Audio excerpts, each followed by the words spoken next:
Et bonjour à tous et bienvenue dans ce nouvel épisode de Bye Bye Patron, le podcast de l'immobilier, de la liberté et des gros billets. Et aujourd'hui on accueille monsieur François, aka Monsieur Libre. Et François, il va nous parler immobilier, liberté et gros billets. Pourquoi ? Parce que François, il a un parcours un peu atypique. La rat race a malheureusement pris la fâcheuse décision de le quitter. Mais François a bien entendu su rebondir et c'est pour ça qu'aujourd'hui il est dans le podcast. Il a su rebondir comment ? Grâce à ses investissements. Ça tombe bien, on parle de ça presque toutes les semaines. Donc, qu'est-ce qu'il a pu faire François ? Il avait déjà des investissements en place qui tournaient. Il est spécialisé en LCD. Maintenant, il a très bientôt 8 LCD, 100% de son parc immobilier locatif. Il est composé de LCD, donc de location courte durée pour ceux qui nous rejoignent aujourd'hui. Et aussi, il a pu développer des fortes compétences en étant investisseur. Et ça, c'est la leçon que vous allez pouvoir retenir de cet épisode. C'est que vos investissements, ils vous rapportent à la fois grâce aux revenus qu'ils dégagent, donc soit des loyers, des plus-values, des dividendes, des intérêts, quand vous faites du stacking de crypto, que sais-je, mais également les compétences que vous avez développées en investissant, elles ont forcément une valeur. Sauf pour moi qui vous partage tout ça gratuitement. Mais bon, j'en ai d'autres qui me permettent de ne pas mourir de faim. Donc voilà, c'est vraiment, je pense, la leçon qu'on peut tirer de cet épisode, c'est qu'en investisseur, non seulement on prévoit le futur en termes de revenus financiers, de revenus passifs, mais également de revenus actifs. On avait vu avec Jérôme Rubin, qui avait décidé de quitter son métier d'opticien, dont il avait fait un peu le tour pour justement être dénicheur de pépites dans l'immobilier, à quel point ça l'avait aidé d'avoir déjà des investissements et comment il avait pu se créer en fait une nouvelle activité sur base des compétences qu'il avait pu dégager. Alors voilà, on est ravis d'accueillir François. Normalement, je fais une longue introduction, je vous explique toutes mes actualités et tout ce qui se passe de génial dans la vie du podcast, du Club Invest et que sais-je. Mais en fait, pour rien vous cacher, l'épisode que vous allez écouter, je l'enregistre 2 semaines avant la diffusion. Et pourquoi ? Parce que je pars à l'autre bout du monde, au soleil. Une fois n'est pas coutume. Et je pense que ça va être l'épisode que j'aurais préparé le plus longtemps à l'avance. Donc il aura 2 semaines d'avance. On est le 8 mars, quand vous écouterez Journée de la Femme, et vous écouterez cet épisode à partir du 23 mars. Mais bien sûr, ces conseils sont d'actualité. Pensez fort à moi, je suis au bout du monde, je suis au soleil. Si ça se trouve, je dois même mettre de la crème solaire et de l'anti-moustique. Ma vie est très compliquée et malgré ça, je pense à vous et je vous prépare à l'avance un podcast. Tout le monde sait quand on part aussi longtemps, on a plein de choses à gérer. Et moi, j'ai pris le temps de vous préparer des podcasts d'avance. Comme ça, vous ne serez jamais pris au dépourvu. L'épisode que vous entendrez après celui-là, et je l'aurai enregistré en rentrant. Donc, vous aurez toutes les actualités à ce moment-là. C'est un peu marrant. C'est comme parfois dans les films ou les séries, on voit que les personnes ont fait des lettres à l'univers ou des appels pour avoir la loi de l'attraction, que sais-je. Et après, il regarde le film et il voit ce qui s'était dit plusieurs années auparavant. Alors là, on n'est que 2 semaines auparavant. Il va, j'espère, rien ne se passer de super life-changing durant ces 2 semaines. Mais le gros événement, c'est que demain, donc le 9 mars, on va diffuser l'annonce pour l'événement IMO. Et j'espère qu'il sera complet à l'heure où vous écouterez ce message. Si ce n'est pas complet, vous pourrez aller bien sûr vous rendre sur le site que j'aurai partagé au préalable et prendre vos tickets. On va bien s'amuser. Ce sera du 13 au 15 mai en Alsace, près de Colmar. Voilà, je vous souhaite à tous une bonne écoute. N'hésitez pas à partager ce podcast. J'ai pris un grand plaisir à le faire. Et merci à François pour son temps et pour ses conseils. On se retrouve de l'autre côté avec François. Jingle.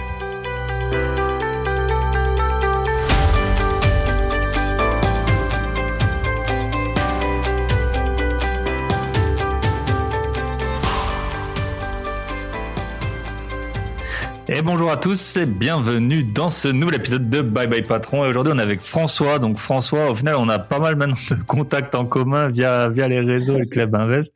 Donc François, il m'avait été recommandé par Tony dans mon épisode de Noël de rap. Et on a aussi Théo, qui est dans le Club Invest, qui connaît très bien François. Salut François, comment est-ce que ça va aujourd'hui ? Salut Thibaut, ça va super. Ça va super bien.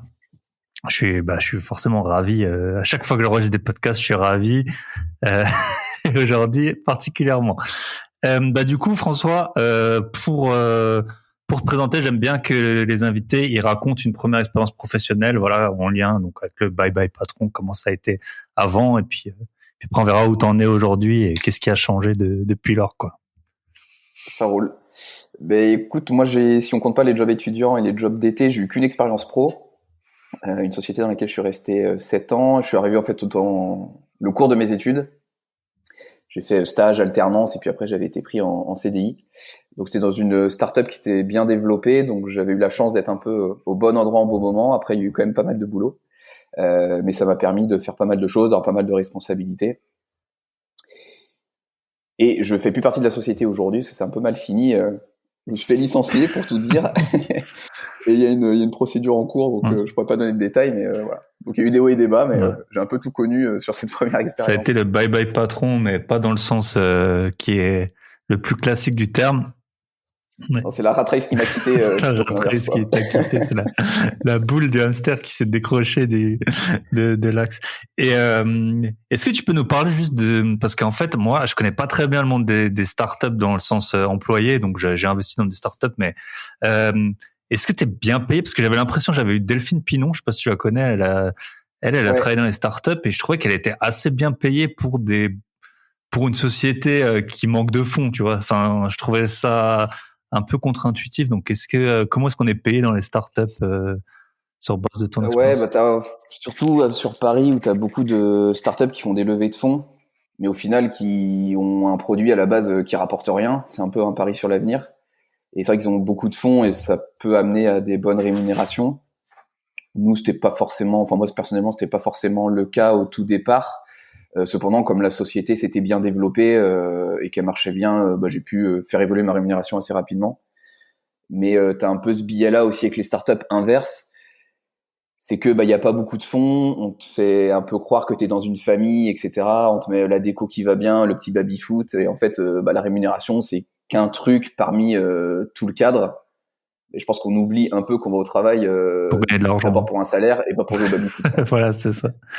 Et puis le baby-foot, je pense qu'au début c'est cool, et puis après forcément ça perd son intérêt. Mais en fait moi j'avais des cours de gestion du changement là quand j'étais en master, et puis t'avais un des intervenants là, il disait toujours que l'argent c'est le moyen le plus cher de motiver les gens, quoi. Et ça je l'ai retenu, et c'est vrai, tu vois. Ce qu'il disait en fait, c'est humain, tu vois, c'est jamais assez. Enfin après chacun est de son côté, tu vois, forcément, mais c'est jamais assez, c'est jamais quand il faut. T'en as un qui a plus que l'autre, et c'est vrai que quand toi t'es employé et que tu gagnes ton argent, c'est un truc dont il faut bien que tu tiennes compte, c'est qu'il y a au final, nous, on travaille pour gagner de l'argent. Et je me rappelle, moi, quand j'avais mon premier boulot, j'étais auditeur. On en a parlé un peu en off avant là des métiers d'audit. Et moi, j'avais un 13e mois, par exemple, et j'avais même des heures sup qui étaient payées, ce qui était assez rare dans ce métier. Et t'avais une autre boîte qui à Noël offrait un iPad. Donc tu vois, un iPad, c'était quoi, je sais pas, 300, 400 euros. Et tout le monde sur la place savait que cette boîte, les gens recevaient un iPad, alors que tu vois, c'était, je sais pas, ils devaient être contents, et sûrement qu'ils se pointaient, c'était leur nouveau boulot chez leur famille à Noël. Voilà, j'ai eu mon iPad et tout, et c'était super. Franchement, le retour, le cost-bénéfice du truc, il était super intéressant pour la boîte, quoi. Mais faut pas perdre de vue ça. Et après, quand t'es investisseur, quand tu vas à la banque, ça pèse pas très lourd le baby-foot. Non. Ouais. Tu mets une page dans le dossier bancaire avec le baby-foot. Ok. Mais après, c'est sûr que t'as toujours de toute façon un rapport de force entre l'employeur et le salarié, parce que le salarié il va essayer de gagner entre guillemets le plus possible en faisant le moins possible, pour schématiser, alors que à l'inverse, l'employeur il va vouloir payer le moins possible pour avoir le meilleur rendement. Donc trouver un accord au final, pour moi il sera toujours temporaire, parce qu'en fait au bout de 6 mois, 1 an, même si t'as une belle augmentation, une belle prime, ce qui était mon cas, t'as toujours ce rapport de force. Au final, il faudra toujours t'en faire plus, et toi tu voudras toujours gagner plus en faisant moins. Donc tu t'habitues, puis tu t'habitues à tout, faut dire ce qu'il y a. T'as une augmentation, au début t'es content, puis après tu t'habitues. Et après t'as la phrase, c'est if you pay peanuts you get monkey. Genre, mais je sais pas si elle est vraiment, je trouve qu'elle sonne bien, mais je sais pas si c'est, si c'est vrai, tu vois. Si tu payes en monnaie de singe, c'est de là que ça vient, l'expression. Mais, ok. Et du coup, bah, on peut basculer. On va voir dans un second temps ce que tu fais aujourd'hui, parce que c'est lié à l'investissement, à l'immobilier et tout ça. Ouais. Donc, tu peux peut-être nous parler de perso, ta vie d'investisseur, comment elle a commencé, qu'est-ce que tu as aujourd'hui, comment tu gères ça. Ouais, bah moi j'ai toujours vu mes parents en fait être propriétaires de leur résidence principale. Pas forcément faire des investissements, mais ils avaient changé plusieurs fois de résidence principale, mais toujours en étant propriétaires. Et ça m'avait marqué petit, et je me suis toujours dit, un jour il faudra que je sois propriétaire. Et mes parents m'avaient expliqué aussi qu'ils avaient des amis à eux qui auraient pu en fait devenir propriétaires dans leur jeune vie d'adulte, qui l'ont pas forcément fait. Et en fait après, en ayant des enfants, etc., bah, ils se retrouvaient un peu bloqués et ils pouvaient plus le devenir. Puis le marché immobilier avait explosé. Du coup, je m'étais dit qu'il fallait quand même essayer d'investir assez vite. Et en fait, quand j'ai reçu ma première fiche d'imposition, je me suis dit que ça allait pas être possible de payer autant d'impôts. Et en fait, je m'étais orienté vers le Pinel. Ok, ben voilà, comme quoi. Vers le Pinel. Donc j'ai fait un achat neuf en fait en VFA, ce qu'on appelle. J'ai réservé le bien. En fait, je me suis formé à l'immobilier et c'est à la livraison de l'appartement, je me suis dit non, on va pas faire de Pinel. D'accord. Parce que du coup, j'avais forcément entre le loyer plafonné et puis ma mensualité de crédit qui était très élevée, en fait, ça allait me bousiller tout mon ratio d'endettement pour la suite. Et en plus, tu dois le garder. Moi, j'en ai pas, mais c'est 9, 12 ou 15 ans, si je dis pas de bêtises. Hein. 6, 9 et 12, 6, je crois, à l'époque. Ouais. Mais bon, t'as une galère dans la vie et tu peux pas le vendre. Ah non, ça peut vite être grave. Hein. Et du coup, t'as réussi à t'en débarrasser Et ben en fait, quand j'ai réservé le bien, j'avais pas encore choisi de faire un Pinel. Je me suis formé à l'immobilier et au moment de la livraison, je me suis dit bon, je vais faire la location classique. J'ai amorti pendant 2 ans et je l'ai vendu, tu vois, il y a 4-5 mois. Okay. Ah, tu peux choisir. En fait, moi, c'est vrai que je sais juste que c'est trop cher, les Pinel, souvent. Ouais.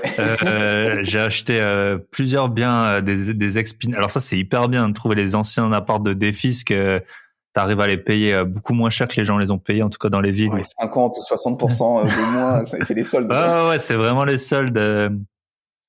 C'est vraiment les soldes. Et puis en plus, pour peu que t'aies les gens qui ont encore les locataires avec les anciens loyers, tu sais, ils sont pas trop exigeants. Et parfois, enfin, moi, je les ai jamais vus. Les vendeurs des appartements Pinel, c'était jamais des gens du coin. Et du coup, alors moi, j'achète les biens parce que je sais qu'ils sont dans des bons quartiers, mais t'as des villes où, franchement, si t'as jamais été sûr, enfin, je sais pas s'ils sont passés ou pas, mais en tout cas, ils ont payé beaucoup trop cher à l'époque. Le marché, il a monté depuis, et puis, mine de rien, ils s'y retrouvent quand même pas. Donc, en fait, tu peux choisir le Pinel jusqu'au dernier moment. Bah, moi, dans mon cas, ouais, c'était possible de le changer. Donc, et du coup, en fait, j'ai réussi, je m'en suis pas trop mal tiré parce que j'ai vendu quasi le même prix au final que j'avais acheté. Sauf que j'ai amorti pendant 2 ans. ok. Et puis j'avais des grosses mensualités de crédit, donc ça m'a permis de récupérer un peu d'argent. Et t'as habité dedans ou tu l'as loué? Non, je l'ai loué. Et c'était dans donc toi, t'es à Bordeaux. Ouais. Et tu peux dire l'âge que t'as, comme ça on arrive un peu à se... Ouais, j'ai 29 ans. 29 ans. Et donc ça, c'était il y a combien de temps? Il y a 4 ans. La livraison, c'était en 2019. Donc toi, ça va faire 3 ans. Et je l'ai vendu il y a un peu moins de 6 mois, en fin octobre. Ça, c'était ton tout premier bien? Exactement, ouais. Et c'était, il y avait de la construction, je suppose, 1 an ou... Ouais, parce que je l'avais réservé. J'ai signé en mars 2018 et il a été livré en décembre 2019. Okay. Donc il y a eu 1 an et demi de construction, de finalisation de chantier. Ouais. Ok. Et du coup, en fait, quand je me suis formé, entre la réservation et la livraison, ouais.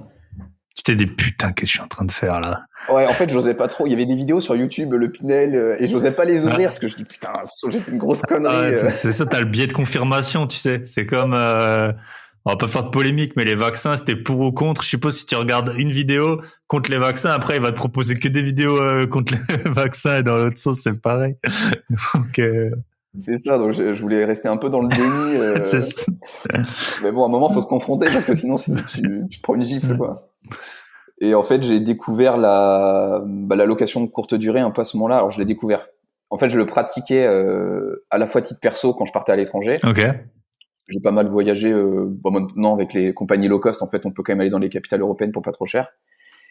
Et c'est vrai que les hôtels, c'est pas toujours abordable. Donc le Airbnb, c'est quand même une bonne solution. Donc j'avais déjà utilisé Airbnb, la plateforme, à titre perso et à titre professionnel aussi. Comme je me déplaçais des fois pour des séjours d'une semaine, par exemple, une semaine à l'hôtel, ça fait un peu problème de riche, mais en vrai, c'est ultra chiant parce que tu vas tout le temps au resto. Non, c'est vrai. Ta chambre, elle est toute petite, donc tu peux même pas limite. Même dans les hôtels classe, t'as pas de place en fait. Souvent, c'est ça le problème. Donc pour 1 ou 2 nuits, c'est très bien, mais en fait pour une semaine, c'est pas forcément adapté. Et je me rendais compte que j'avais loué des Airbnb des fois qui étaient pas super, soit pas au goût du jour en termes de déco, soit des fois qui étaient pas super propres ou dans des petites villes. Je dis, il y a forcément une demande parce que tu payes quand même un minimum de 30, 40, 50, 60 euros la nuit. Parce que t'as un prix un peu plancher, tu vas jamais louer une chambre pour 15 euros, enfin un appartement pour 15 euros, même si la ville, elle est toute petite. C'est ça. En fait, c'est pas du tout corrélé entre, si tu regardes par exemple dans les villes qui sont chères, même à Londres, où au final le Airbnb, il est pas si cher. Tu vois, par rapport au, je sais pas, tu as payé une centaine d'euros la nuit, alors que si tu vas, je sais rien, moi, à Béziers, à mon avis, t'en as au moins pour 60, 70 euros pour un truc plus ou moins équivalent, quoi. Alors que le prix au mètre carré, il doit être x 10, x 20 à Londres. Donc c'est comme ça que je m'y suis intéressé, en fait. Parce que j'avais plutôt, vécu en tant que voyageur, je me suis dit, qu'il y avait quand même quelque chose à faire. Et c'est vrai que, parmi les leviers qu'on connaît, les 3 plus grands leviers, on va dire, de cash flow dans l'immobilier, t'as l'immeuble de rapport, la location courte durée, puis la coloc, on va dire. C'est vrai que la coloc, moi, je l'avais vécu et c'était les endroits où tu fais tout le temps des soirées parce que c'est les appartements les plus grands. Donc j'avais un peu de réticence. Les immeubles de rapport, ça faisait un peu peur au début d'acheter tout un bâtiment et d'être responsable de tout. Du coup, la location courte durée permettait d'acheter une petite surface en fait et de doper la rentabilité. Ok. Donc c'est comme ça que je m'y suis intéressé. Et du coup, t'as commencé par un appartement? Ouais. À Bordeaux ou en dehors? Non, en dehors. Sur une ville dans laquelle j'avais été étudiant, et en fait qui était étudiante l'été et saisonnière donc pour les touristes. Donc était étudiante l'année et saisonnière. L'année et tu pouvais l'exploiter avec des touristes l'été et le mois, enfin le prix du mois étudiant, c'était le prix de la semaine pour du saisonnier. Et en fait, les parents de ma copine faisaient ça depuis 25 ans.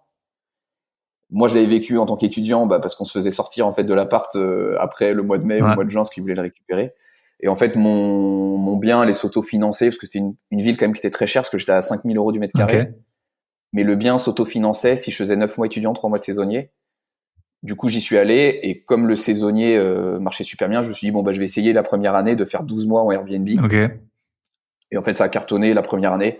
Donc depuis, lui, je l'ai mis en location. Alors, je l'ai trouvé après mon Pinel, entre guillemets, mais il a été livré avant. Comme j'avais beaucoup moins de travaux et que la transaction, ça allait beaucoup plus vite. Et lui, je l'ai mis en location été 2019, donc 6 mois avant la livraison du premier. D'accord. Et comment t'as fait pour les entrées-sorties? Du coup, t'habitais pas sur place? Non, j'habitais pas sur place, donc j'ai trouvé une auto-entrepreneur, en fait. Elle fait le ménage aussi? Ouais. Ok. Moi, je voulais avoir qu'un interlocuteur parce que c'est vrai que en fait tout le monde ne fait pas tout. Des fois, il y en a qui veulent faire que les entrées mais pas le ménage mais pas le linge de lit. Mais moi, je voulais vraiment qu'un interlocuteur. Et ma stratégie, c'était de faire appel à quelqu'un qui l'avait déjà fait. D'accord. Et t'as trouvé? Comme ça, j'avais pas besoin de la former quasiment. Et moi, j'ai pu vérifier les compétences de cette personne en appelant en fait des propriétaires avec qui elle travaillait, un peu comme un entretien d'embauche en fait. Quand on appelle les anciens patrons, c'est un peu pareil. Ok, super. Et tu travailles toujours avec elle? Non, j'ai pas mal changé parce que j'en suis à 4 ou 5 en 2 ans. Pourquoi? Parce que les personnes avec qui j'ai travaillé, souvent, c'était de jobs alimentaires. Donc, elles faisaient ça pendant 6 mois, généralement. Alors, je dis elles parce que j'ai travaillé qu'avec des femmes pour l'instant. Loin de moi l'idée d'être misogyne, mais... non, ça, y a pas de... Après, faut aussi voir parfois, il y a des métiers, il y a plus d'hommes, il y a des métiers, il y a plus de femmes, et puis parfois, il y a des hasards aussi, hein. C'est ça. J'ai interviewé Nicolas, Automatique BNB, lui, il a 25 biens, il disait qu'il avait que des hommes qui faisaient le ménage. Ouais. C'est comme ça, après, c'est l'offre et la demande, hein. Tu prends ce que tu trouves, hein. C'est comme ça. Exactement. Ouais. Et du coup, voilà, c'était des jobs alimentaires sur quelques mois, donc j'ai eu pas mal de prestataires, mais ça c'est toujours bien passé. Pas comme moi là, je suis en train de péter un plomb j'ai des concerts. En fait, j'avais un concierge dans une ville. Franchement, je vais quand même raconter l'anecdote. Donc, j'avais un concierge. J'en parle dans il y a un épisode que j'ai enregistré qui est pas encore passé, mais avec qui on s'est embrouillé et tout. Et puis là, on s'est aperçu qu'il avait mis.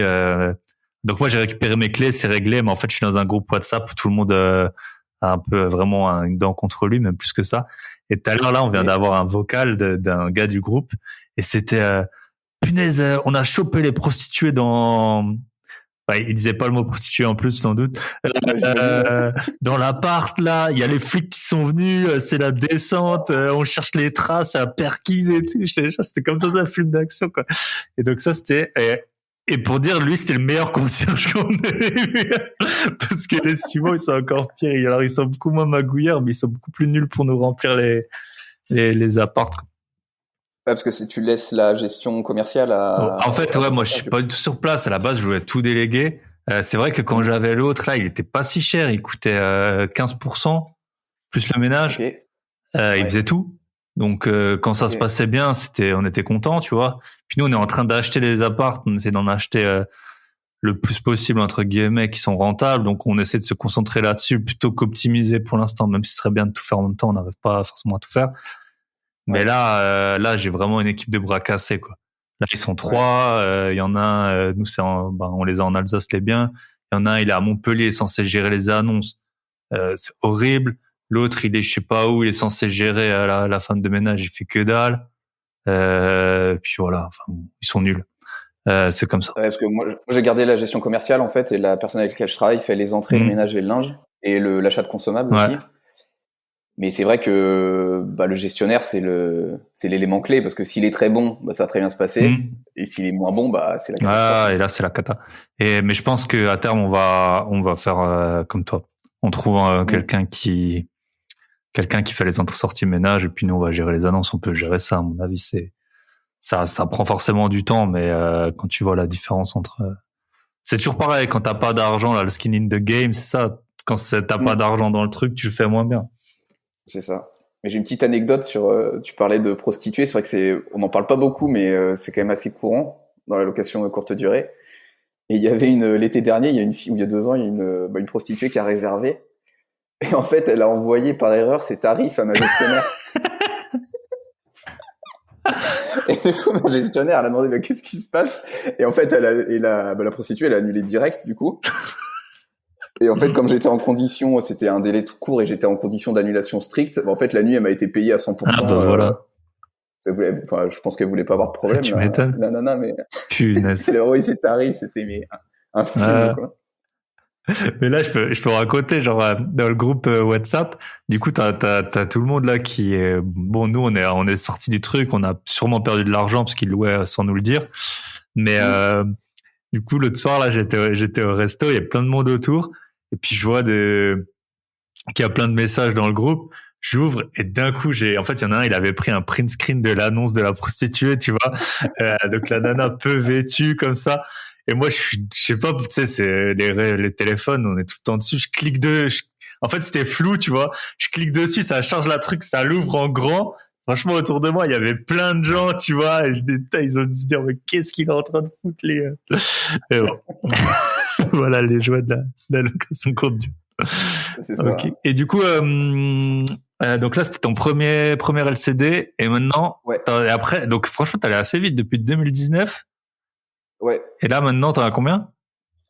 Du coup, après, comme c'était un studio, j'ai décidé d'en acheter un deuxième, mais un peu plus grand, avec une chambre. Comme ça me permettait de louer à 4 personnes. Okay. C'est vrai qu'un studio, t'es quand même très limité, parce qu'à part les couples et les personnes seules, tu touches quasiment personne. Alors qu'avec un 4 personnes, ça va pas forcément coûter beaucoup plus cher par mois en mensualité de crédit, parce que le bien, il va pas non plus être beaucoup plus grand. En fait, tu vas gratter, tu vas avoir 10 ou 15 mètres carrés de plus. Par contre, tu vas toucher les familles, les amis, les collègues. Et moi, et puis pareil, quand tu divises le prix de la nuit, au final, quand tu divises par 4, même si la nuit est plus chère, ça revient à moins cher par personne. Donc ça peut te permettre aussi de faire un plus gros gap.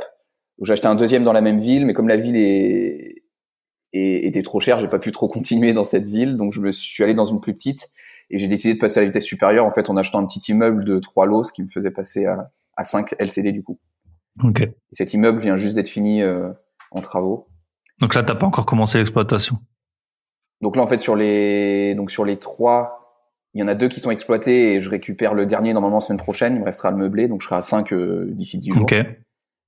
Et là, j'ai le LCD 6, 7 et 8 qui sont en travaux là. Donc maintenant t'as 8, enfin voilà, bientôt t'auras. D'ici juin, je serai à 8 normalement. Ouais. Donc en 3 ans, 8 LCD. Exactement, ouais. Ouais. Donc ça commence à faire là. Hein. Ouais. Ouais. Et j'avais plusieurs questions. Tu sais, t'as parlé sur la première ville qu'il y avait une saison estivale et une saison avec les étudiants. C'est quoi à peu près le rapport de prix entre la saison estivale et puis la saison creuse? Comment t'adaptes tes prix? Alors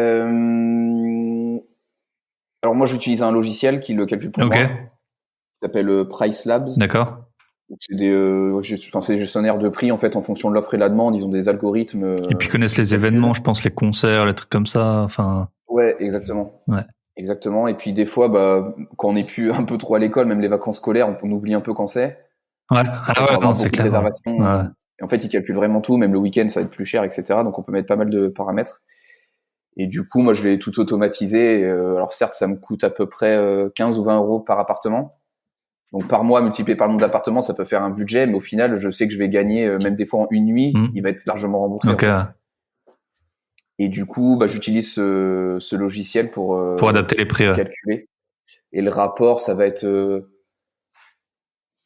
je vais peut-être entre la saison basse et la saison haute, il y aura peut-être 40% de différence. Okay. Ouais, c'est pas. Si je prends mon studio, par exemple, au plus bas, je vais louer 45-50 euros la nuit l'hiver par exemple, et je suis monté l'été dernier jusqu'à 80-85 euros. D'accord. Je pense que je peux faire un peu mieux parce que on est en période Covid et je pense que cet été ça va être intéressant. Super. Et ok. Et donc t'as une personne qui gère les 2 biens et une autre qui va gérer les 3 biens. Ouais, exactement, parce que c'est dans des villes différentes. Ouais. Et t'as déjà trouvé forcément le gestionnaire, si t'en as déjà 2 qui tournent. Ouais. Je l'avais trouvé bien avant. En fait, dès que j'ai signé le bien, en fait, je mets une annonce de recherche. Comme ça, en fait, ça me permet d'avoir un flux continu. Et en fait, mes annonces, je les supprime jamais. Tu mets une annonce sur Le Bon Coin, recherche autour. Ouais, alors Le Bon Coin, j'ai essayé, j'ai pas trop aimé parce que, enfin, c'est ça, je fais comme une recherche d'emploi en fait. Et Le Bon Coin, tu postes pas mal toi sur les messages que tu reçois sur Instagram. Et c'est vrai que franchement, c'est pas du tout qualitatif. Ouais. En fait, j'avais énormément de demandes sur Le Bon Coin, mais 90% c'était pas qualitatif. Les gens ils lisent même pas l'annonce et tout. Enfin bref, je perds mon temps. Et moi, j'utilise une plateforme qui s'appelle Je me propose. Ok, ouais, j'ai déjà. Donc c'est un peu comme Allo Voisin. Ouais, tu peux aussi en avoir pour des gens qui font des petits travaux ou des trucs comme ça. Exactement. Et j'avoue que Je me propose, j'ai beaucoup moins de demandes que sur Le Bon Coin. Par contre, c'est quasiment du 100% qualifié.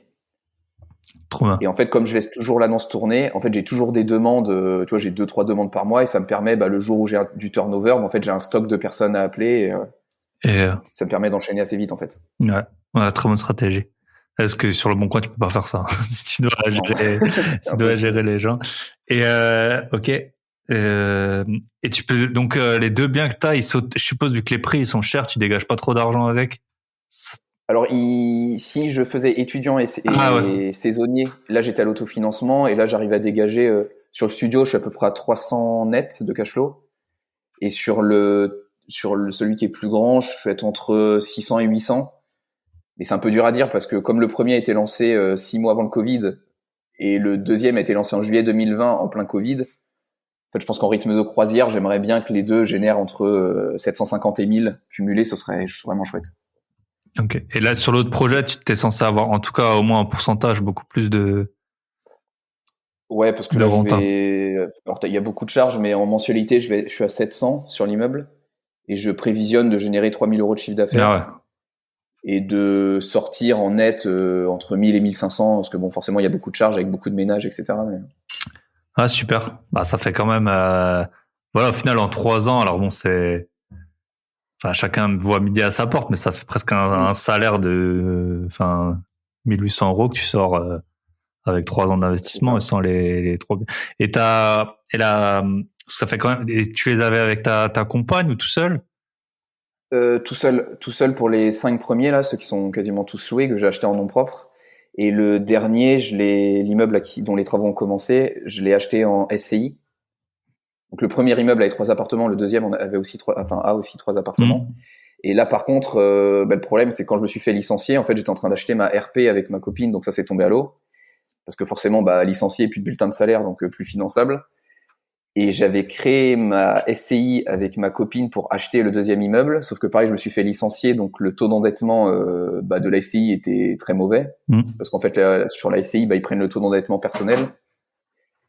Et du coup, j'ai fait rentrer mes parents. Enfin, j'ai fait une AG pour faire rentrer mes parents dans la SCI pour que le taux d'endettement s'améliore, parce que mes parents ont une bonne situation. Et c'est comme ça que j'ai pu acheter l'immeuble. D'accord. Donc merci à papa et maman.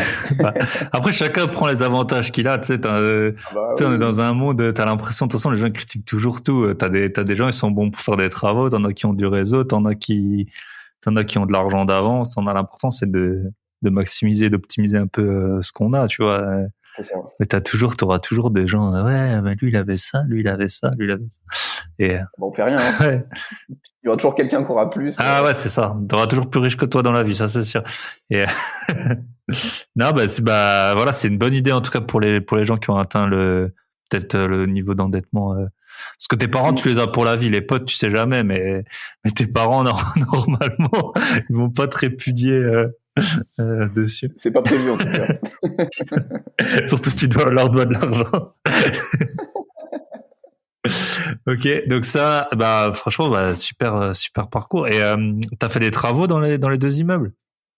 Ouais, il y avait le premier immeuble, il y avait quand même pas mal de travaux parce qu'en fait, j'ai aménagé des combles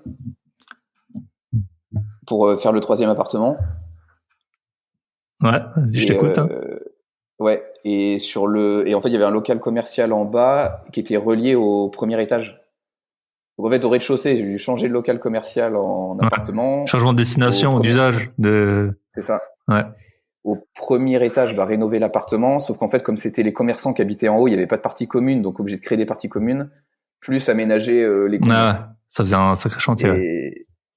Et ce que j'avais pas anticipé, je me suis pris 6 mois dans les dents à cause d'Enedis. Ouais, les compteurs. Parce qu'en fait, je suis passé de 2 à 4 compteurs, fallait que je fasse une demande spécifique, etc. Et en fait, j'ai eu un interlocuteur, et j'en avais qu'un seul. Il m'a mis des bâtons dans les roues, et en fait, j'ai pris 6 mois de délai à cause de lui. Et c'était horrible. Ouais. Si tu parles de 3 000 € par mois, fois 6 mois, voilà.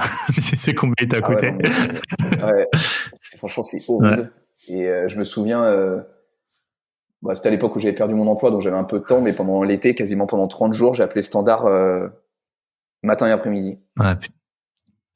Je transmets à la hiérarchie. Bah ouais, mais ils m'ont pas contacté. Ça fait une semaine que vous transmettez, donc c'est bien. Non, ça rend fou. Et j'ai dû attendre qu'ils partent en arrêt maladie pour avoir un autre interlocuteur pour que ça avance. Tu l'as tellement usé. Ouais, après moi je suis je cours derrière un financement depuis juin. Là on est en fait le 4 mars là. Depuis juin je cours derrière 2 financements, des apparts que je dois reprendre qui valent le double du montant des emprunts. Et du coup, je voulais reprendre dans la même banque. Enfin, voilà. Et c'est toujours pas fait. Ça fait depuis juin, tu vois. Et j'avais la mauvaise interlocutrice et comme d'hab. Oh, mais ça arrive. Et une fois, j'ai acheté un appart. Ça m'est arrivé qu'une fois. En fait, on l'avait acheté. Il était vide déjà. Moi, je vais toujours voir les appartements l'heure avant de signer. Et en fait, là, on signait un matin. L'appartement, quand on l'avait visité, il était déjà vide. Enfin, on l'avait visité une fois avec un locataire. Le locataire partait, on l'avait revisité vide. Et du coup, moi, je me suis pas inquiété. Je me suis dit, de toute façon, l'appart, il est vide. Et il y a eu une fuite dans le toit. Et après, en fait, maintenant, je le sais, on aurait pu suspendre l'acte. L'argent serait reparti à la banque. Bon, nous, déjà, on le savait pas. On a signé. Et puis en fait, l'ancien vendeur, il s'est occupé de tout, mais pendant 4 mois, parce que c'était en juin qu'on a signé, il fallait faire une AG pour faire réparer le toit. Forcément, il n'était pas d'AG, donc 4 mois dans le vent, quoi, à rembourser. C'est ça. Ça va vite. Hein. Ouais, t'es content. Hein. Et je crois que c'était 1 500 € la réparation, tu vois. Franchement, à refaire, je sais pas, on l'aurait payé et puis franchement, tant pis quoi. Ou alors on aurait vu après avec l'AG. C'est comme ça qu'on apprend. Hein. Et comment t'as géré les travaux? C'est à combien de temps de chez toi l'immeuble? Les deux, ils sont pas dans je me mets en galère, mais ils sont pas dans la même ville. Ouais. En gros, je suis exposé dans 3 villes différentes et elles sont toutes à 1h30 de chez moi à peu près. Et Et du coup, pour les chantiers, j'ai décidé de prendre un maître d'œuvre qui coordonne le chantier. Comme ça, moi, je fais une réunion de chantier avec lui et lui s'occupe du reste. Il a déjà son équipe avec laquelle il travaille régulièrement. Et t'en as trouvé, enfin, c'était assez rapide de trouver. Parce qu'en général, quand tu trouves, quand t'as des travaux à faire, parfois ça peut prendre du temps jusqu'à ce qu'ils soient libres. Là, ça allait. Ouais, parce que l'immeuble, moi, je l'ai acheté vide, et puis c'était l'agent immobilier qui m'a vendu le bien, qui m'avait recommandé ce maître d'œuvre. En fait, ça allait super vite, j'ai pas trop perdu de temps. Ce qui est bien, enfin, en tout cas, ce que nous on fait, là, ça arrivait aujourd'hui. Là, moi, j'ai fait une offre qui a été acceptée. Michel, il est retourné tout de suite avec notre artisan. Aujourd'hui, on n'a même pas encore signé le compromis. Comme ça, et là, il nous a déjà dit, voilà, en mai, il sera pas dispo. Donc, ce sera à partir de juin. Mais tu vois, on a même pas encore signé le compromis. Donc, le temps qu'on fasse tout, on va signer sûrement courant mai. Et puis, on sait que début juin, les travaux ils vont pouvoir commencer. Donc, ça, c'est... Ouais, faut anticiper, parce que si on s'y inquiète une fois qu'on a signé, on est sûr de prendre un trimestre. Ouais, c'est ça. Mais là, ça peut, faut vraiment faire attention à ça. Ok, super. Et du coup, et ta SCI, elle sera à Liès, là, sur, Ouais. Ok. Elle sera à Liès, non. On peut basculer peut-être sur ce que tu fais maintenant. Ton activité donc on a vu que t'as été, tes patrons t'ont remercié parce que t'avais trop bien travaillé. Et donc, un truc comme ça, ouais. Donc, ils avaient peur de pas pouvoir suivre, tu vois. C'est comme si mon associé me propose 200 lots de mâts, je vais dire non, tu vois. Je vais dire, je vais pas y arriver. Toi, ça devait être ça. Tu faisais quoi comme métier, en fait, là-bas? J'étais responsable commercial. Je m'occupais de la partie physique, on vendait du textile. Et on avait des magasins, et on revendait aussi en B2B à des magasins qui revendaient au client final. D'accord. On m'occupait de commerciaux et de boutiques. Ouais, je faisais beaucoup c'est une des raisons aussi pourquoi j'ai voulu partir. Je faisais beaucoup de route, de management, et ça ne correspondait pas forcément. Ouais, gérer des gens, je pense qu'on a tous eu un peu c'est les films hollywoodiens, ou je sais pas, où tu vois le grand patron qui gère les gens, c'est ça l'aboutissement d'une vie. Mais une fois que tu commences à gérer des gens, tu vois que c'est pas du tout drôle, en fait. C'est vraiment vraiment pas un truc cool. C'est bon pour l'ego, c'est comme le baby-foot, c'est bon pour l'ego pendant une semaine, et puis après, tu te rends compte. Ouais, puis à l'école, on te dit souvent faut être manager, mais c'est pas forcément la position idéale, parce que t'es un peu en sandwich. Ouais, c'est ça, c'est... Et puis t'entends aussi les gens qui disent ouais, je gère une entreprise, je gère 500 personnes. Mais ça, c'est du mensonge. En fait, le mec, il gère 10 personnes, qui après gère d'autres personnes, qui gèrent d'autres personnes. Mais personne ne gère 500 000, 2000. Ouais, c'est pas possible. C'est ça, tu peux pas... C'est comme les grossistes en drogue, tu vois. Je pense que c'est la même pyramide. Ok. Et donc, une fois que t'as pu... donc, t'as été licencié... Et donc, tu as pu rebondir quand même, tu as trouvé une autre activité plus en lien avec l'immobilier? Ouais, exactement. Parce que moi, quand j'ai recherché à rebondir, comme tu le dis à l'instant, je voulais rester dans l'immobilier pour lier l'utile et l'agréable, parce que moi, je me suis pris un peu de passion pour ça quand j'ai investi à titre personnel. Puis je me suis dit que ce serait un super moyen même pour moi de progresser et de continuer d'apprendre, etc. Et j'avais fait quelques entretiens, etc. Mais la majorité, c'était quand même des jobs d'indépendants ou d'agents commerciaux. Et souvent, c'était sur Bordeaux pour de la résidence principale. Et moi, ça me faisait un peu peur, parce que vendre une résidence principale, c'est pas comme un investissement locatif. On est quand même beaucoup plus exigeant. Bordeaux, c'est ultra bouché. Donc je me suis dit, il y a des gens qui sont installés depuis des années. Créer le réseau, ça va être quand même super dur. Et puis, c'est pas forcément moi ce qui me plaît dans l'immobilier. Ça va pas être l'achat de résidence principale, c'est plutôt l'investissement locatif. Tu fais pas tu sais, moi, quand tu regardes les émissions d'immobilier, c'est toujours, et là, la terrasse, ouais, je vois trop les barbecues ou les apéros. Les gars, ça m'est arrivé 2 fois dans l'année, tu sais, ils sont là, à vendre toujours les mêmes trucs et tout. Puis si c'est pas bien exposé, on n'achète pas et tout. Enfin, l'enfer. Et du coup, moi, sur mes derniers sur la majorité de mes acquisitions, j'ai toujours eu des difficultés à obtenir mes prêts bancaires. Et c'est mon courtier qui m'a sauvé sur les 2 immeubles et un des appartements. Et en fait, lui est spécialisé, enfin eux, parce qu'ils sont 2, sont spécialisés dans l'obtention de crédit, mais surtout pour des investisseurs. Et en fait, généralement, les investisseurs, ils achètent plusieurs biens, donc ils ont fait plusieurs crédits avec ces courtiers. Et au fur et à mesure, ils ont commencé à demander s'ils n'avaient pas des biens immobiliers à proposer. Et au final, moi, je suis arrivé un peu à ce moment-là, et ils m'ont proposé de rejoindre l'équipe. Donc aussi avec ce statut d'indépendant qui me permet de garder une certaine liberté, parce que je voulais pas non plus redépendre de la hiérarchie de sitôt avec ce qui s'était passé. Et moi, ça me permet de faire ce que je faisais déjà à titre perso pour des investisseurs. Et après, vous vendez une sorte de package, en fait, quoi. Enfin, c'est le bien plus le financement. Enfin, c'est au choix, je suppose. Alors, c'est pas obligatoire, mais ça peut l'être, effectivement. Donc, aujourd'hui, il y a la prestation de recherche de biens qui peut venir avec le financement ou les deux indépendamment. Les gens peuvent aussi trouver le bien de leur côté et venir pour le financement et vice-versa. Et c'est vrai qu'on s'est rendu compte que moi, j'avais un peu moi, ma crainte en commençant ce métier, c'était que tout le monde allait vouloir du 10, 12, 15% et de me dire, mais ça va être super dur, etc. Surtout qu'en plus, avec un intermédiaire, il y a quand même une commission supplémentaire. Donc, sur des petits projets, ça vient quand même rogner sur la marge. Et en fait, je me suis rendu compte qu'il y avait beaucoup de personnes qui voulaient investir dans l'immobilier, mais qui cherchaient pas forcément une rentabilité de dingue, mais plutôt quelque chose de sûr, de quasiment clé en main, qui prenait pas beaucoup de temps. Ok, super. C'est là où je me suis rendu compte aussi que les investisseurs, un peu comme nous, on n'était pas non plus la majorité de ceux qui investissaient dans l'immobilier, mais on avait aussi beaucoup qui voulaient avoir un placement un peu tranquille dans une ville sans prendre trop de risques et qui cherchaient pas à avoir 500 € de cash flow par mois avec un bien. Ouais, c'est ça. C'est vrai que parfois on a tendance, on a un peu ce biais. Après, on a tous, tu vois, t'es sur Instagram, on a tous à peu près le même âge, on a tous à peu près les mêmes exigences et tout.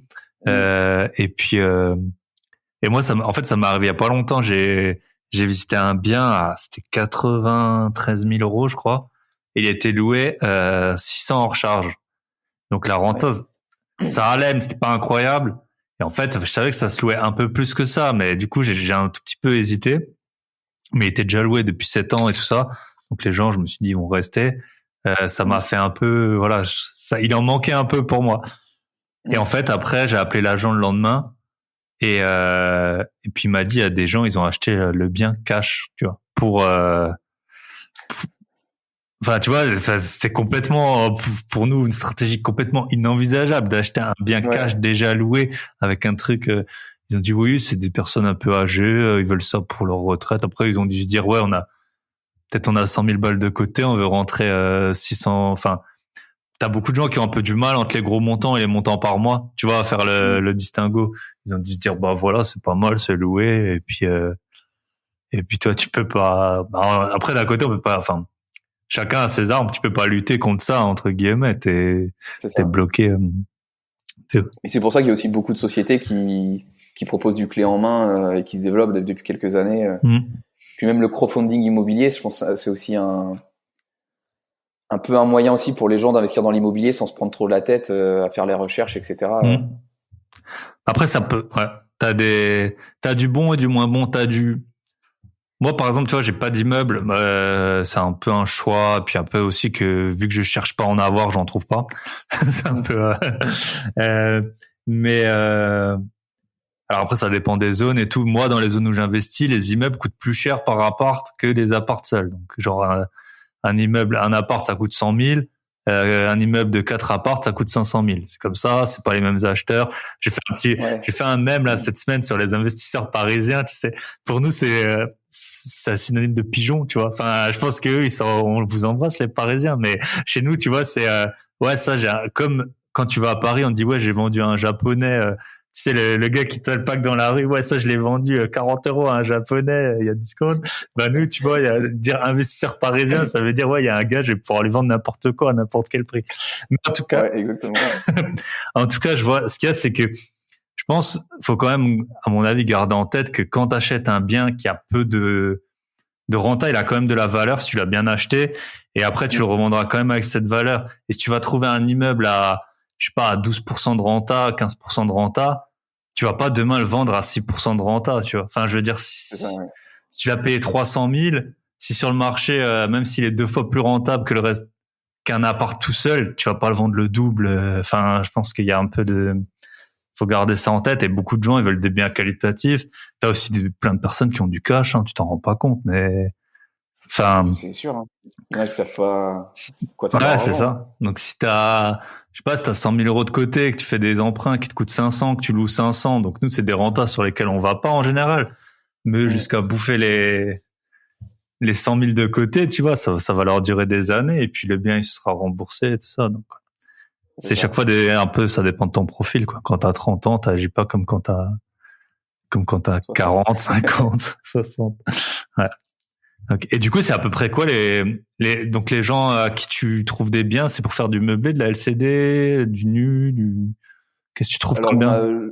ouais, aujourd'hui, il y a deux types de clients, en fait, avec qui je travaille. Ça va être soit les primo-investisseurs, donc ils réalisent un premier achat immobilier. Donc là, généralement, on va sur des budgets, on est en dessous des 100 000 euros, tout compris. Et on cherche plutôt, comme c'est de l'achat généralement en nom propre, du meublé, pour des raisons fiscales. Et ensuite, le deuxième profil, ça va être des investisseurs qui sont un peu plus avancés et qui cherchent des immeubles et qui veulent plusieurs lots, D'un coup. 3, 4, 5 lots selon les villes et la zone de recherche de chacun. Et on part plutôt, généralement, c'est vraiment de la location meublée. On a là aujourd'hui, alors on parle, j'ai très peu de clients qui veulent acheter en société.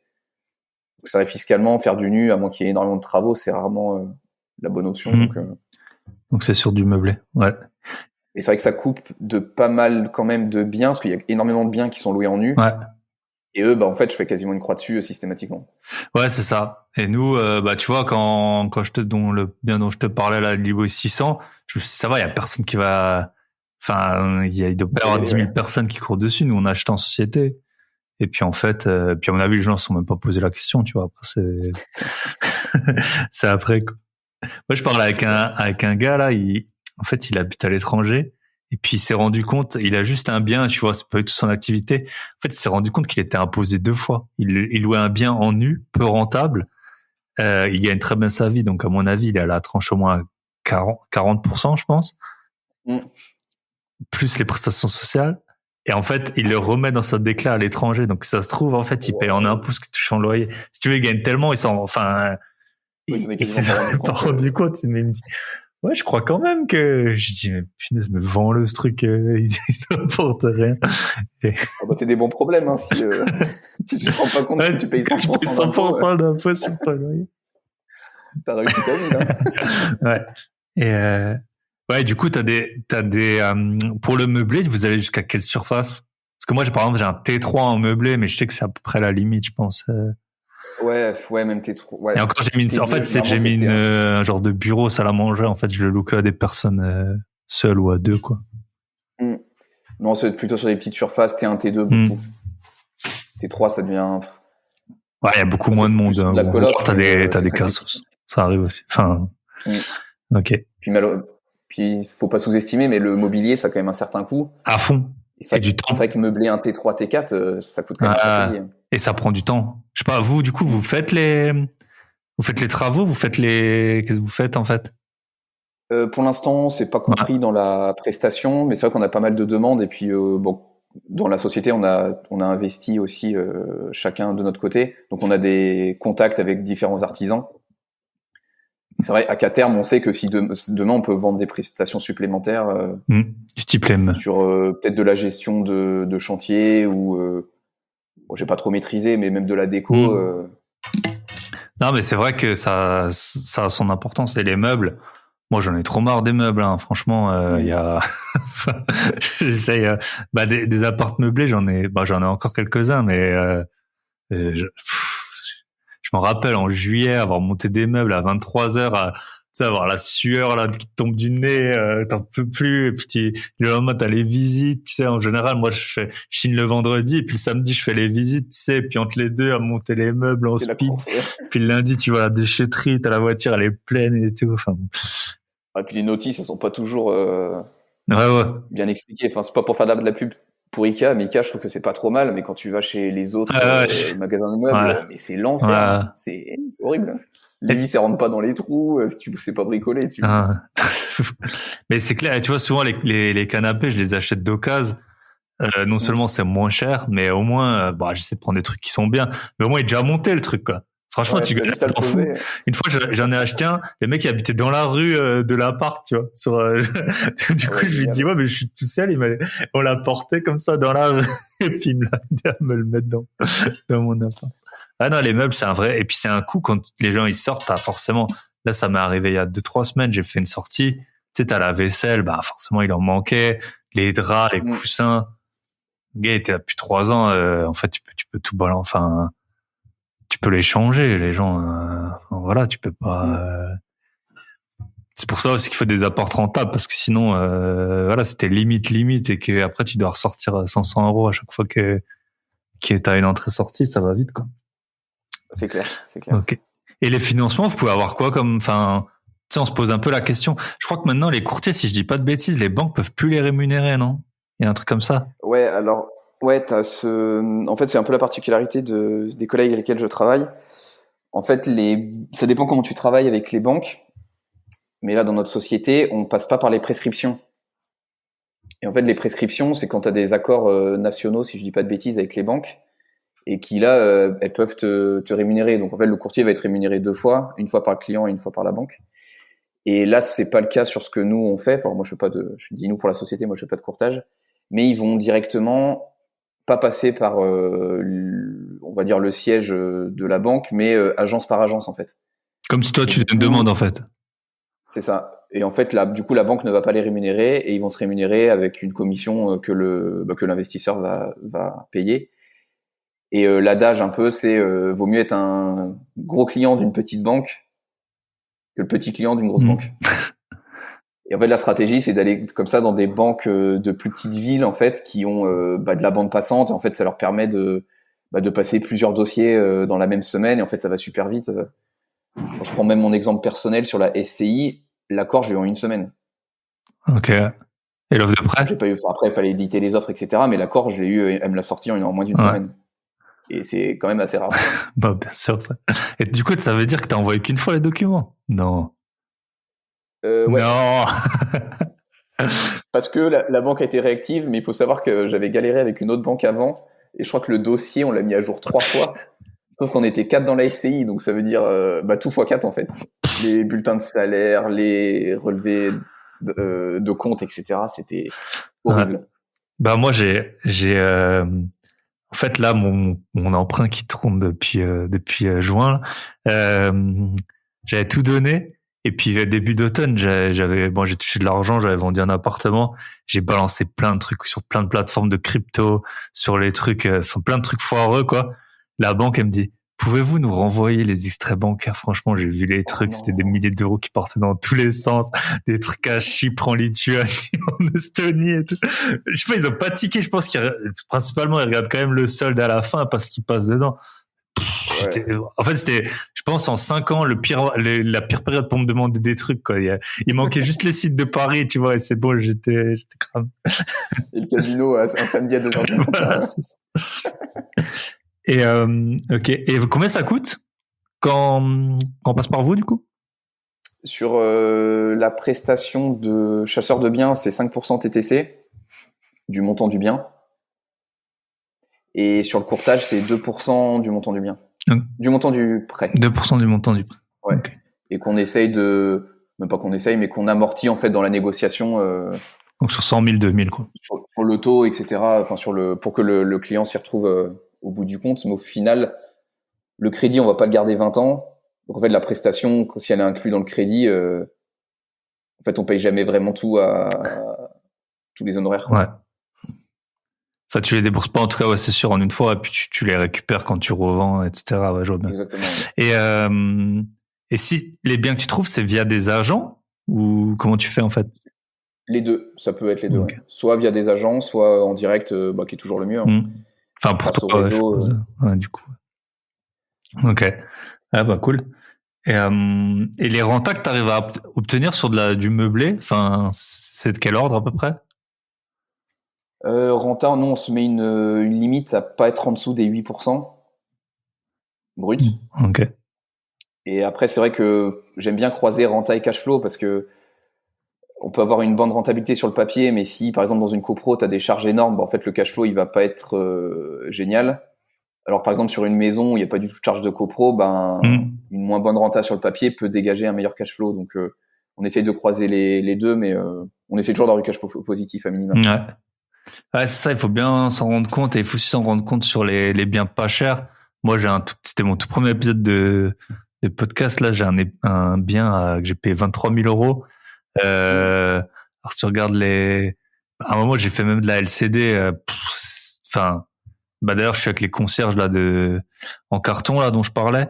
Et quand ça tournait, parfois, je sais pas, je devais tourner à 20% de renta, tu vois. Mais au final, en euros, ça faisait quoi? Ça faisait peut-être 200-300 euros de cash flow, tu vois. C'était pas énorme. Après, j'ai dû faire des travaux dans cet appart et c'est un studio.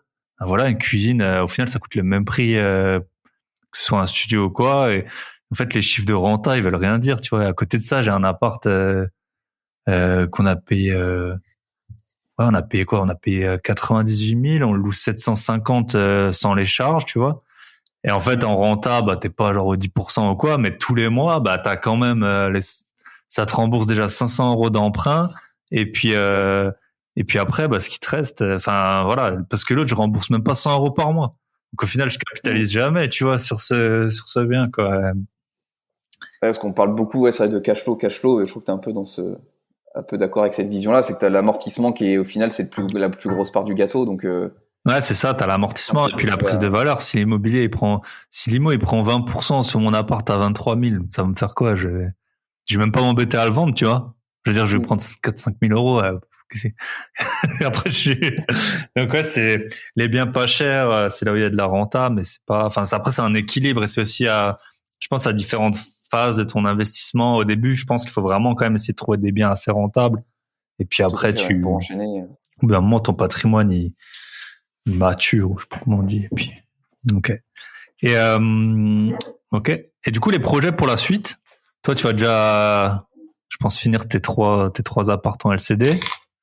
Ouais, c'est ça. Là, faut que je meuble le dernier là du premier immeuble. Ouais. Après, j'en ai 3 à finir en travaux.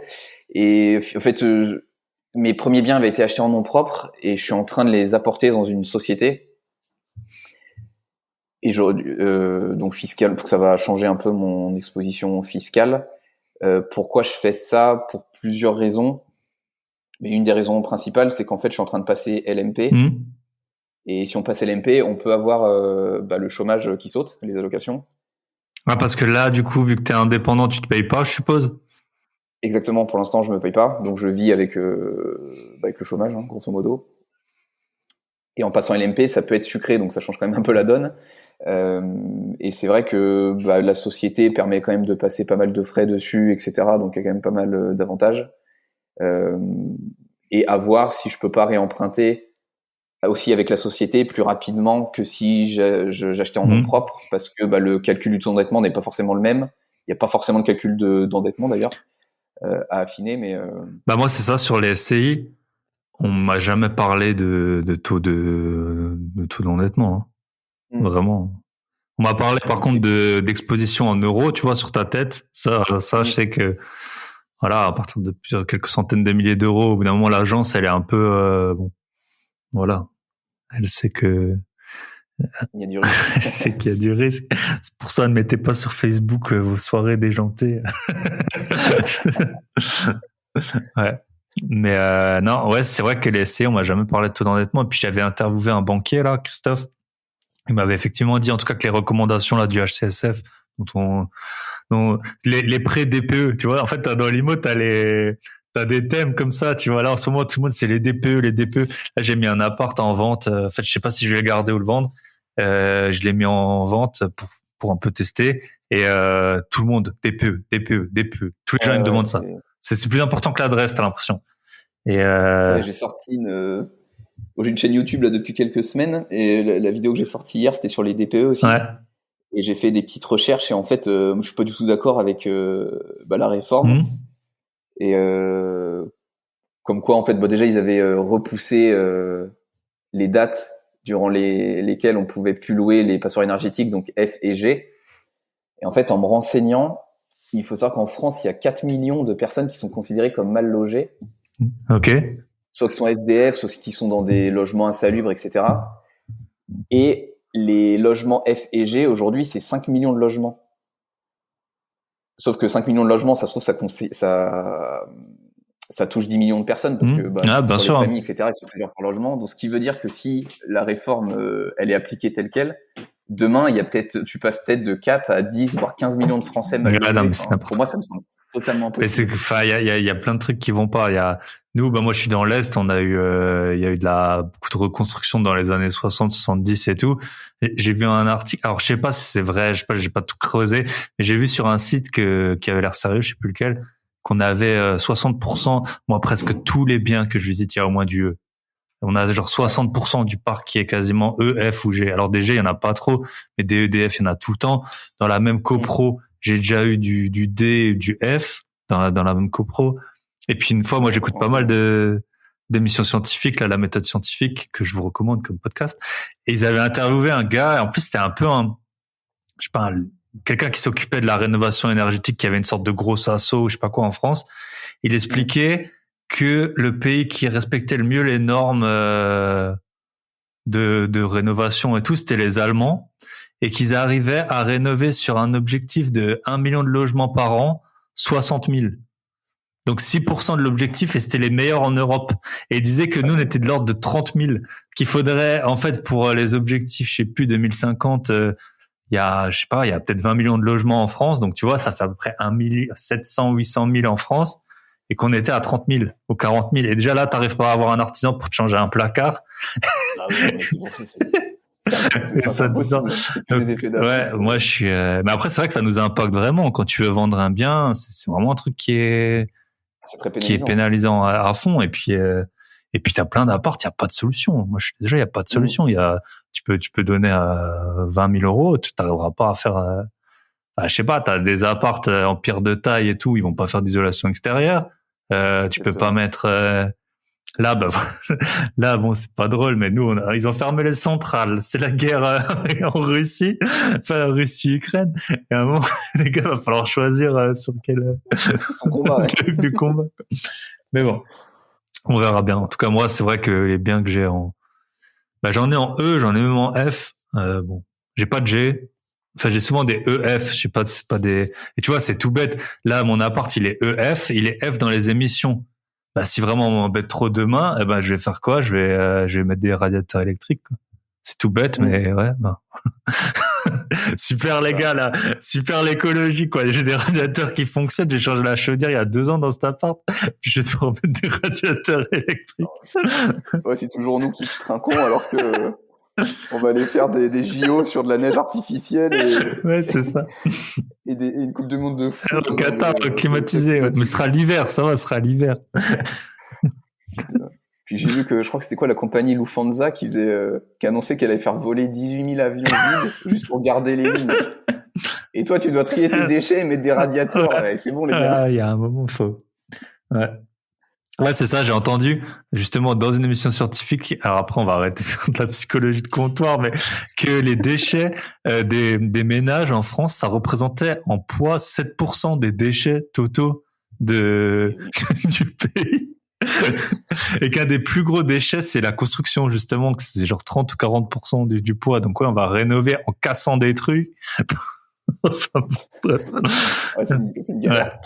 Ouais. Ok, écoute, je sais pas si t'as quelque chose à rajouter, sinon j'ai des questions de la fin. Je pense qu'on a fait un bon petit tour de ton activité. Ouais, je pense. Avant que je pose les questions, du coup, si on veut te contacter, je suppose dans la région bordelaise. Ouais. Comment faire? Sur Instagram, c'est où je suis le plus présent. C'est libre.monsieur. Et sinon, j'ai un site, c'est monsieurlibre.com. Ok. Et une chaîne YouTube aussi depuis quelques semaines. Ça crée. Ouais, de toute façon, je te taguerai et tout quand je posterai l'épisode. Donc, pour terminer, allez hop, j'ai 4 questions. Ouais. La première, c'est quel est le meilleur conseil qu'on t'ait donné? Je crois que c'est la seule que j'ai pas préparée. Bon, alors on va. Mais c'est bon, je l'ai en tête. C'était dans ma précédente expérience d'ailleurs. Il y avait un des collaborateurs qui avait dit on n'a pas ce qu'on mérite, on a ce qu'on demande. Ouais. Ah ouais, super. Et ça peut être un peu, on peut un peu le placer sur de la négociation par exemple. Si on demande pas, on pourra jamais négocier. Et je fais le parallèle aussi, on a parlé un peu de l'activité professionnelle. C'est pareil, si vous demandez pas une augmentation, je vais revenir sur le rapport de force qui est un peu sur l'employeur et le salarié. L'employeur, il a pas intérêt à vous augmenter si vous travaillez plus, c'est bien. Parce que vous augmentez la productivité, la rentabilité. Donc, n'hésitez pas à les demander. Donc voilà, vous pouvez demander. Puis ça fonctionne dans pas mal de choses de la vie, hein, mine de rien. Hein, même dans le couple, hein, je suis pas conseiller conjugal, mais voilà. Si tu veux que ton conjoint il fasse un truc, le mieux c'est de lui demander. Sinon, ça lui tombera pas du ciel. Ok. Si je te donnais 100 000 euros tout de suite, qu'est-ce que t'en ferais? Alors, je commencerai par rembourser ma conjointe qui m'a dépanné pour le dernier rapport que j'ai dû faire en SCI. Ok. Est-ce qu'elle t'a demandé de le rembourser? J'ai dit, Madame, pouvez-vous m'aider? Et comme je dis, peut-être me faire plaisir aussi, puis remercier mes parents qui m'ont aidé à soulever le crédit. Et donc ça, j'utiliserai 20 000 euros sur les 100 000. Après, j'utiliserai 50.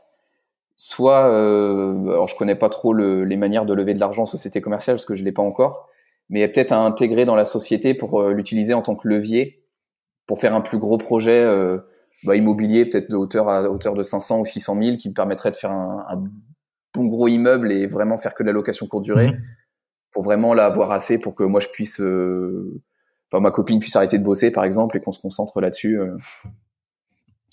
Donc une grosse partie là-dedans. Sûrement 20 000 euros en ETF, un truc assez passif sur les marchés financiers. Et je garderai 10 000 pour m'amuser. Je m'intéresse depuis quelques semaines, même si je trouve que c'est un peu une bulle sur les NFT. Je pense que j'essaierai de m'amuser un peu là-dessus, parce qu'il y a des résultats qui sont assez aberrants. Tu t'es lancé, t'en as acheté et tout déjà? Des petits, ouais. Mais je suis surtout dans des groupes. En plus, c'est un peu, je sais pas si tu as un peu suivi, mais c'est sur des groupes Discord. Je connais assez bien. Puis en fait, j'avais interviewé Nathan là de My Seed Advisor, et donc il te propose, c'est un abonnement payant. Tu peux, il te donne des pistes pour les cryptos. Et puis ils ont aussi un truc NFT auquel j'ai souscrit. En plus, ça coûte quand même un peu d'argent. Et j'ai pas encore, mais franchement, j'ai un peu du mal à sauter le pas.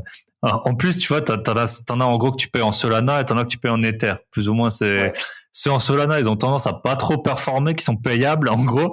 Et ceux qui sont en Ether, franchement, ils montent les trucs. Ouais, acheter ça. Mais c'est genre 3 Ether, tu vois, 3 Ether, je sais pas combien ça vaut aujourd'hui, mais c'est au moins $10 000.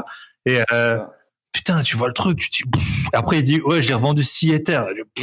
Mais, je sais pas, franchement, j'y viendrai, je pense, mais là, l'autre fois, j'avais vraiment, là, j'étais sur OpenSea, là, le site le plus connu, là. Il y avait un truc, je sais plus, c'était pas les singes, c'était un truc, et puis c'était déjà 700 ou $800. Je dis, mais t'es sérieux, t'es vraiment en train de vouloir acheter ça. Tu sais, quand je fais mes mèmes pour Insta, là, je télécharge plein d'images dans tous les sens, un peu comme avec zéro valeur, quoi, entre guillemets. Et là, t'es là, putain, $700 pour ce truc, mais qui va me racheter ça? Mais qui va, tu sais, rien que l'offre et la demande, comment ils vont se croiser, encore, là, on a la chance que tout soit sur OpenSea. Enfin, c'est vraiment eux qui ont leadership là-dessus, mais après, t'as quand même, on n'en parle pas beaucoup, mais il y a beaucoup de frais. Surtout sur les terres. Ouais. Et en fait, ceux qui gagnent beaucoup d'argent à coup sûr, ça va être les artistes, parce qu'ils touchent des royalties sur chaque transaction. Donc eux, ils vont prendre 5 à 10% à chaque fois, mais les frais de transaction sur le réseau Ethereum, puis surtout que généralement, les gas fees, comme on appelle ça, ils sont pas au même prix selon l'offre et la demande. Donc si tu te pointes à une heure où tout le monde fait des transactions et que tu veux vendre ton truc, tu peux payer des fois pour une transaction à 500 ou $600, tu peux payer $200 de gas fees. C'est n'importe quoi. Ouais, c'est ça. Ceux qui pensent que les cryptos c'est l'avenir. Bon, moi, j'ai une certaine croyance dans les cryptos. Mais les gars, moi, j'arrive à faire un virement pour 0 €, hein, alors que et j'arrive à payer des billets d'avion, sans frais. Et quand c'est 1 € de frais, tout le monde est crié au scandale. Et là, finesse sur le réseau Ether. C'est scandaleux. Ouais. Donc, forcément, ça doit se mettre encore en place. Mais ouais, c'est NFT, le métaverse et tout. Franchement, j'ai un peu du. Au début, je voulais acheter j'aurais aimé acheter un appartement dans le métaverse. Mais au début, je savais pas qu'il allait avoir plusieurs métaverses. Je me suis dit, ouais, laisse tomber, c'est le bordel, faut miser sur le bon truc. Ah ouais, non, c'est compliqué. Et puis j'avais, je sais pas s'il en a parlé, mais ouais, je parlais avec un gars de la crypto là, assez qui est quand même bien dans le game là, parce que du coup j'avais été chez Just Mining, donc de là j'ai eu pas mal de contacts, et il m'a dit qu'en fait il avait parlé à un gars de chez Facebook, et que en fait quand Facebook, en fait on parle du métaverse depuis qu'ils ont changé de nom, mais visiblement Facebook ils avaient pas du tout anticipé que ça allait prendre des proportions comme ça, et ils sont pas du tout encore dans le, enfin je dis pas qu'ils sont au point zéro, mais jamais de la vie tu sais, ils ont changé de nom un peu. C'était un peu marketing, quoi. Puis depuis, tout le monde parle que de ça. Franchement, tu savais le changement de nom, t'achetais n'importe quel NFT, c'est un monde qui est dingue. Franchement, c'est un monde. Ouais, Et au moins, tu vois, ça monte, ça baisse. C'est vrai que là, on en parlait avec mon associé, quand t'achètes de l'IMO, là, au moins, c'est sûr que les gens, ils vont continuer à habiter quelque part, quoi. Le métaverse, enfin, je sais pas qui. Franchement, c'est trop dur à dire. C'est trop dur à. Pourquoi pas, tu vois, pourquoi pas, mais. je sais pas, je pense que ça va aussi causer un peu des problèmes parce que bon, les NFT, je pense encore plus que les cryptos, j'ai l'impression qu'il y a quand même beaucoup de très jeunes. Ouais. Et en fait, les très jeunes, ils vont être très rapidement habitués à gagner des grosses sommes ou à perdre des grosses sommes, etc. Et quand tu vas leur dire, bon, bah, maintenant, tu vas aller bosser pour 1 500 ou 2 000 par mois, ils vont faire des gueules. Ouais, c'est clair. Bah là, c'est sûr que là, j'ai fait un épisode, que j'ai pas encore publié avec, parce qu'en fait, je vais partir en vacances 2 semaines. Du coup, j'enregistre 3 épisodes. Donc, le tien. Hier, j'ai enregistré avec un joueur de poker pro. Il habite au Cambodge. Et il m'a dit, il a une nounou pour sa fille. Il a dit, quand je vois ce que je paye la nounou versus l'argent que je balance, enfin, que je balance, c'est son métier, tu vois, mais, qu'il met dans dans ce truc de poker, et enfin, tu vois, ça a aucun sens, quoi, là. T'as quelqu'un qui élève ton fils ou ta fille, et tu lui donnes par mois 1% ou 0,5 Ouais, c'est comme ça. Et c'est sûr que je sais plus, visiblement, aux États-Unis, avec le boom des cryptos, ils ont eu pas mal t'as des gens, des artisans, des trucs comme ça, qui ont fait plein d'argent et puis qui veulent plus aller changer à des toilettes, quoi. Et je veux bien le croire, hein. Franchement, ça me fait causer des trucs. Oui, ils avaient fait face, je crois, cet été à une vague de démission aussi aux États-Unis. Putain, là, je pense qu'ils ont vu que ça faisait que monter. Ils se sont dit, ouais, ça peut pas baisser, c'est comme le biais que t'as avec l'Épinel. Tu sais, les gens, dès que tu pars, t'as quelqu'un, il a acheté des bitcoins, il va te dire, ouais, bitcoin 100 000, bitcoin à 100 000 et tout. Mais mec, c'est juste parce que t'es dedans. Ça peut aller à 100 000, ça peut aller à 10 000. Ce qui est sûr, c'est que ça a déjà été à 10 000. À 100 000, ça y a jamais été, quoi. C'est ça. Bon. Ok. On a digressé et tout, c'est pas grave. Là, on a dépensé les 100 000, hein. Ouais, non, tout plaqué, là. Là, il me reste plus rien, là. T'as mis la daronne à l'abri. Ok. Est-ce que t'as une obsession?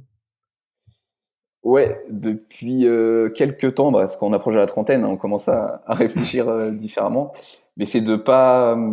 c'est un peu une angoisse, mais c'est de pas passer à côté de sa vie, dans le sens où je me refuse un peu de me dire un jour qu'à peut-être maintenant, je veux faire un truc, je peux le faire, mais je le fais pas. Et qu'en fait, quand j'y repense dans le futur, bah, c'est trop tard pour le faire. Et tu vois, avoir des regrets un peu comme ça, c'est un peu l'obsession, une angoisse même. Mais c'est un peu paradoxal parce que tu dis, si tu fais que angoisser, bah, en fait, tu profites jamais vraiment de la vie et du coup, bah. Mais je pense que c'est un peu tu vois, moi, j'ai des gens, et je pense que voilà, après, c'est les hasards de la vie, mais je connais des personnes qui sont très bien avec ce qu'ils ont, tu vois, qui ont pas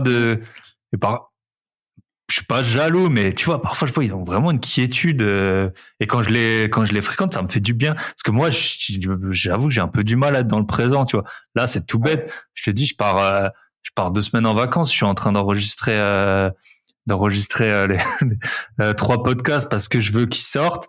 Hier, pour être caché, j'ai un tout petit truc au bras. Enfin, en fait, je me suis levé, j'ai enregistré le podcast, et en fait, j'avais eu un petit truc au bras, une petite opération et tout. Et je finis le podcast et je me dis, putain, mais en fait, il y a un problème. J'ai dû retourner à l'hôpital. C'était pas grave, tu vois. Mais quand même, j'avais enregistré mon épisode en mode, je fais mon truc, je dois le faire et c'est comme ça, tu vois. Et après, je suis là, oh putain, merde, c'est quand même bizarre. Donc, ouais, voilà, t'as des gens, ils vivent avec le vent et tout. Enfin, je sais pas comment dire. Et puis ça leur va bien, quoi. Et nous, on est tu dois être un peu comme, voilà, on veut tout prendre, on veut faire le max possible, et puis. C'est vrai qu'au début de la vie un peu de l'investisseur, comme on construit un peu notre boule de neige, bah, t'es quand même obligé de faire un peu des sacrifices pour plus tard, mais, Après, tu te rends compte que quand t'as atteint les premiers objectifs, t'en as d'autres. Donc en fait, c'est toujours à plus tard. Ouais, c'est toujours un peu. Ouais. Et c'est pas évident je trouve, de trouver le bon équilibre. Ouais, c'est sûr, on le cherche tout le temps. Et puis, ouais, c'est pareil. Je pense que t'as plein de trucs. Toi, t'as tes LCD. Moi, je vois, je charge la mule à fond, tu vois. Enfin, je veux dire, d'abord, j'avais mon emploi. Après, là, je suis en train de publier mon 2e livre. Les podcasts, les trucs. On veut faire beaucoup. Et franchement, tout ce que ça m'a apporté, tu vois, là.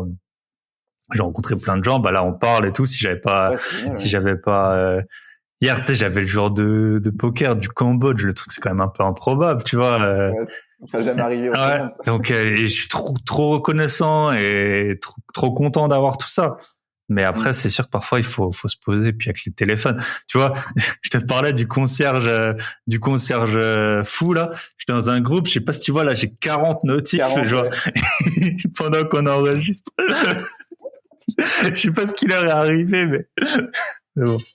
Ok. Une histoire à découvrir dans le prochain podcast. Voilà. Ok. Et dernière question, est-ce que tu as un invité à me recommander? Ouais, alors je crois que t'avais fait un sondage sur Instagram, je crois que j'en avais déjà parlé, je t'avais répondu, enfin bref, ça fait quelques semaines, c'était Maxime Langlais. Mais et en fait, quelques temps après, t'avais fait une story où t'as dit ouais, faut payer pour avoir les personnes en interview, et je me suis demandé si c'était pas lui, tu vois. C'était lui, ouais, c'était lui. On était sûr. C'était lui. C'est vrai que je le connaissais pas. Du coup, j'ai pas compris que je parlais à une célébrité, quoi. Et donc. Ouais, il a fait un peu de télé, etc. Mais c'est vrai qu'il a un parcours où il a beaucoup bossé notamment dans le bâtiment pendant 10 ans. Là, il travaille même plus, et je sais qu'il fait des investissements locatifs et qu'il en parle pas du tout. Donc j'aurais pu trouver ça intéressant. Ah ouais, ça aurait été sûrement. Après, c'est pas lui que j'ai eu en direct. J'ai eu genre une agence de com, je pense, qui a même pas dû comprendre le concept du podcast.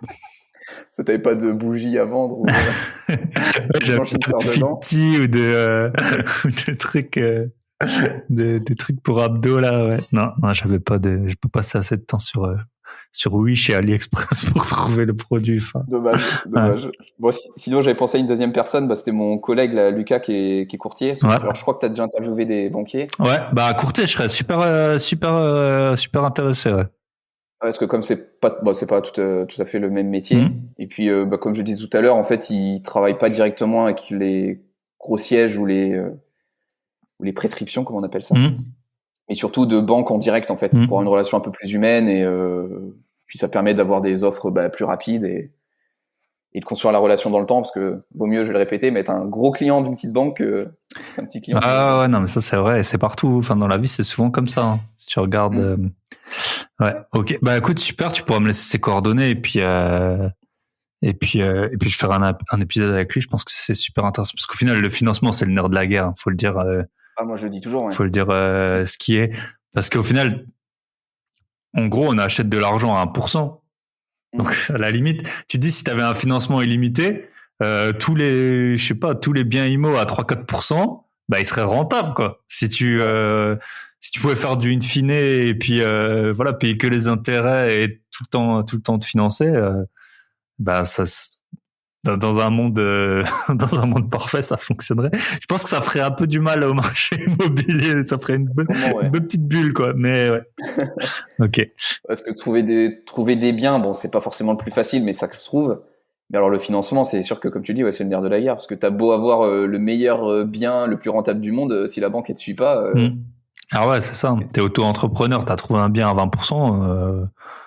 Si tu viens de commencer, laisse tomber, quoi. La banque, elle va dire, je m'en fous. Ouais. Ah, c'est ça.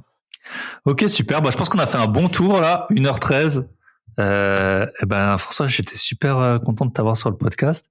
Et est-ce qu'on peut se voir quand on viendra à Bordeaux, là, avec sûrement qu'on va voir Théo? Avec plaisir. Ouais. On prend le rendez-vous. Hein. Et voilà. On sera là. Ok, nickel. Top. Et voilà. Bonne soirée. Et puis à très bientôt. Ciao.